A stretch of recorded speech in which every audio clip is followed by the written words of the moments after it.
શ્વેત છે. મારી સાયન્સ સિટીમાં એક પ્રોપર્ટી હતી 3 BHK ગ્રાઉન્ડ ફ્લોરની, જે મેં 2-2.5 મહિના પહેલાં સેલ આઉટ કરવા મૂકી હતી. મેં ઘણા બધા બ્રોકર્સને કન્સલ્ટ કર્યું, પણ એમાંથી મને કોઈ રિઝલ્ટ નહોતું મળતું. પછી મને વત્સલભાઈ થ્રુ ક્લિયર ડીલ્સનું ખબર પડી, તો મેં એમને કન્સલ્ટ કર્યું. એમનું મેં એક પેકેજ લીધું હતું, 12,000 સમથિંગનું હતું. પછી એમની એક ટીમ આવી, એમને ફોટોગ્રાફ્સ લીધા, એમાં કામ ચાલુ કર્યું, ઓનલાઈન મારી પ્રોપર્ટીને પ્રમોટ કરી, જે બહુ આમ સારું રિઝલ્ટ મળ્યું હતું મને. પછી ખાલી ફક્ત 3 ક્લાયન્ટ્સ એમને મોકલ્યા, એમાંથી જ મારે ડીલ ક્લોઝ થઈ ગઈ.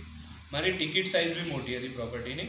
પછી એમને જે કામ કર્યું એના કારણે એક તો મારા 2 લાખ બ્રોકરેજ બચી, પ્લસ કોઈ અનવોન્ટેડ મીન્સ કે કોઈ લોકો નહોતા આવતા, જેના કારણે હેરેસમેન્ટ કે એવું કંઈ નહોતું થતું. એ મેઇન પ્લસ પોઈન્ટ હતો.